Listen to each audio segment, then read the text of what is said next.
আজকে আমি চলে ছোট্ট অনন্য রান্নাঘরে। আজকে আমি বানাবো কচুর লতি। এটা আপনাদের কি বলে জানি না, কিন্তু আপনারা কমেন্টে জানাবে এটাকে কি বলে। তো আমরা জানি কচুর লতি, বাজার থেকে কিনে নিয়ে এসছে। আমি এবারে কাটবো এটা, দেখতে থাকুন।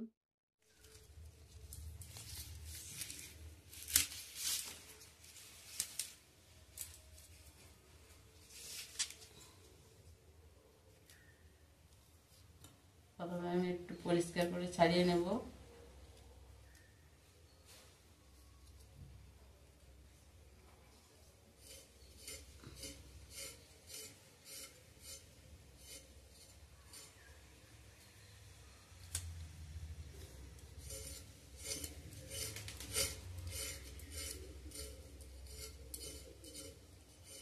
যতই এভাবে ছাড়াই না কেন, তবুও একটু আঁশ মতো থেকে যায়। তার জন্য আমি সেদ্ধ করে ছাড়িয়ে নেব, ভালো করে একটু হালকা সেদ্ধ করে নেব।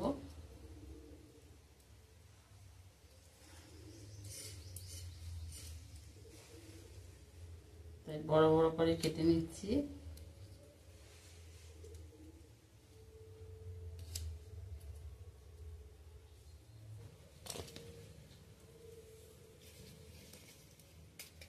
আমার ছাড়ানো হয়ে গেছে।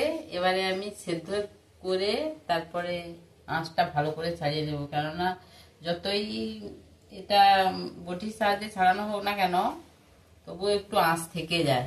তার জন্য ভালো করে সিদ্ধ করে আঁশটাকে ভালো করে ছাড়িয়ে নেব। দেখতে থাকুন। লতিটা আমি সিদ্ধ করে নেব। প্রথমে কড়াইতে জল দেব, একটু হলুদ দিয়ে দেবো, লবণ দিয়ে দেবো। এবারে লতিটাকে দিয়ে দেবো সিদ্ধ করার জন্য।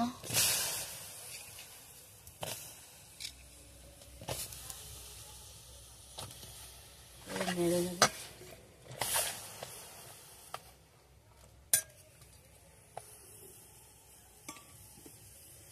ঢাকনাটা দিয়ে দেবো। সেদ্ধ হয়ে গেছে, এবারে নামিয়ে নেব।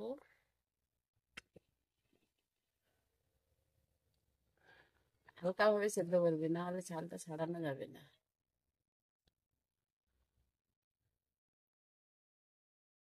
তাহলে ঘেটে যাবে, বেশি সেদ্ধ করা যদি ঘেটে যাবে। এইভাবে ছাড়িয়ে নেবে সুন্দর করে।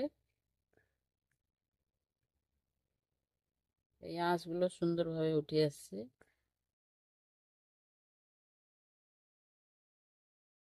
একদম সরু সরু আঁশ থাকে, এগুলো একটু ভাপ দিয়ে নিলে ভালো হয়। এগুলো ছাড়িয়ে নেওয়ার পরে ছোট ছোট করে কেটে নেব। কেটে নিয়ে রান্না করব।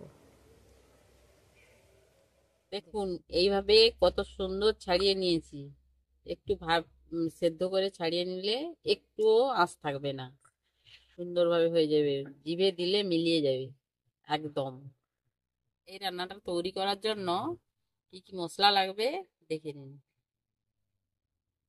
পেঁয়াজ বাটা, আদা বাটা, রসুন বাটা, কাঁচা লঙ্কা চিড়ে, কালো জিরে, সর্ষে বাটা, জিরে বাটা, ধনে বাটা, তার সঙ্গে টমেটো কুচি আছে। চিংড়ি মাছ, চিংড়ি মাছটা লবণ হলুদ মাখিয়ে দিয়েছি, এবারে ভেজে নেব। আমি চিংড়ি মাছটা ভেজে নেব। কড়াইতে তেল দিয়ে দিলাম।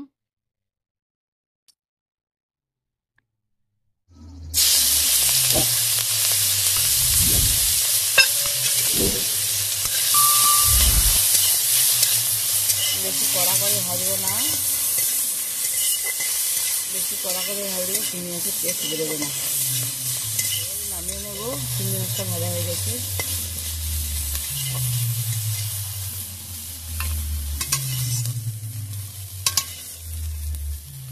আলুটাকে একটু কষিয়ে নেব।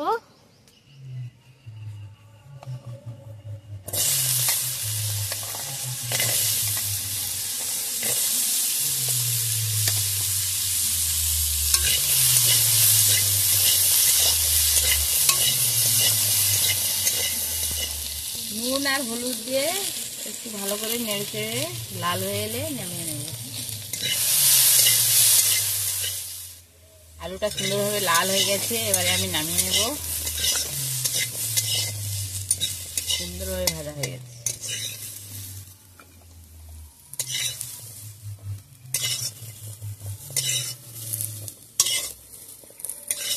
এবারে আমি কড়াইতে তেল দিয়ে দেবো।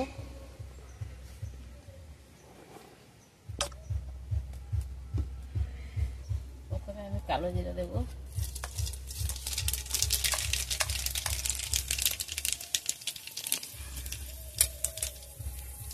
তারপরে পেঁয়াজ কুচি দেবো, কাঁচা লঙ্কা কুচি,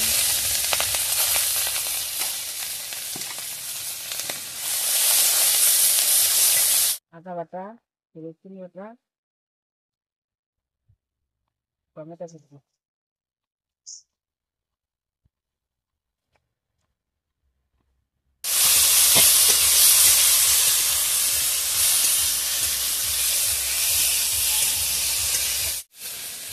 এবারে দেবো ধনে বাটা, জিরে বাটা, হলুদ গুঁড়ো পরিমাণ মতো, লঙ্কার গুঁড়ো পরিমাণ মতো,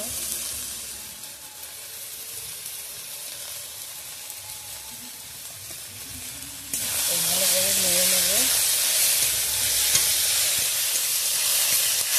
এবারে জল দিয়ে দেবো।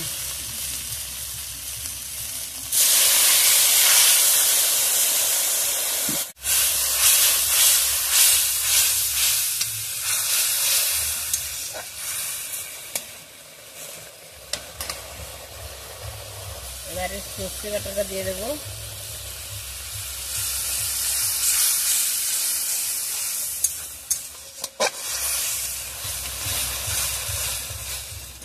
দেখুন মশলাটা সুন্দরভাবে পাক হয়ে গেছে, তেল ছেড়ে ছেড়ে আসছে।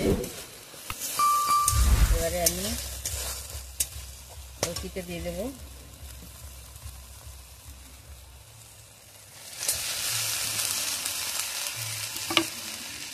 আলুটা দিয়ে দেবো,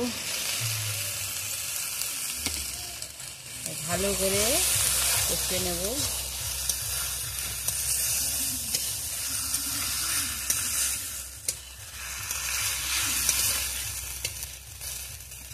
স্বাদ মতো লবণ দেব।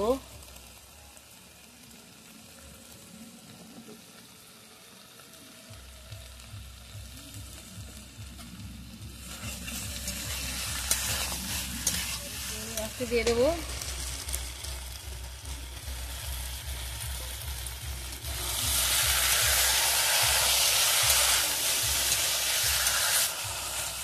লতিটা ভালোভাবে কষানো হয়ে গেছে, এবার আমি জল দিয়ে দেবো।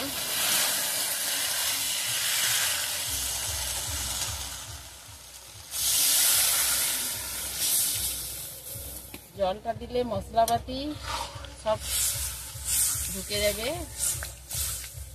জলটা দেওয়ার কারণ হচ্ছে ভালো করে ফুটিয়ে নিতে হবে। জলটা দিলে মশলাপাতিটা সব সবজির ভেতরে ঢুকে যাবে, তবে খেতে ভালো লাগে। এসছে, এবারে আমি একটু স্বাদ মতো চিনি দিয়ে দেবো।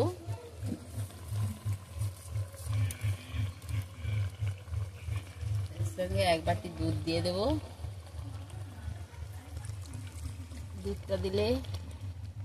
দুধটা দিয়ে দিলাম। দুধটা দিলে লতির টেস্টিটা আরো একটু খুব ভালো লাগবে। যতটা ভালো লাগে তার চেয়ে আরো অনেক ভালো লাগবে। লতি রান্নাটা হয়ে গেছে, এবারে আমি নামিয়ে নেব।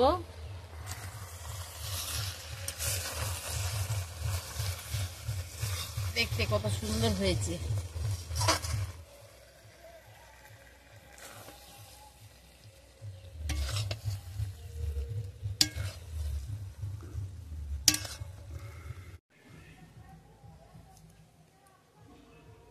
আমার ভিডিওগুলো যদি ভালো লেগে থাকে লাইক, শেয়ার, সাবস্ক্রাইব করতে ভুলবেন না এবং কমেন্ট করে জানাবেন আরও কী কী রান্না আপনারা দেখতে চান। নমস্কার।